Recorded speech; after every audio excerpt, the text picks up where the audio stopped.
10 करोड़ लोगों के लिए झालमुड़ी सिर्फ एक स्ट्रीट फूड नहीं है, ये एक इमोशन है, ये एक एहसास है।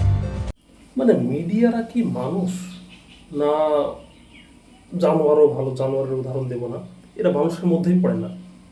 মণিপুর জ্বলছে, দাঙ্গা হচ্ছে, মারামারি হচ্ছে, লোকজন স্ট্রাইক করছে, রাস্তায় সব অবরোধ করছে, কিন্তু কোনো নিউজ চ্যানেলে দেখবেন না যে খবরগুলো দেখাচ্ছে। কেন দেখাচ্ছে না? কারণ সেটা হচ্ছে মোদি বিরোধী। মণিপুর মোদি বিরোধী, মোদির জন্যই কিন্তু প্রোটেস্ট করছে, কিন্তু কোনো খবর দেখাবে না। কারণ কি, সব তো বিকৃত, সব তো বিক্রি হয়ে গেছে, পুরো বিক্রি হয়ে গেছে খবর। আর মোদি এখানে ঝালমুড়ি খেয়ে বেড়াচ্ছে, হাওড়া ব্রিজের নিচে ছবি তুলছে, পশ্চিমবঙ্গে প্রচার করছে, কিন্তু কোথায় কি হলো কোনো খোঁজ নেই। আসলে এই প্রধানমন্ত্রীটা একটু নির্লজ্জ।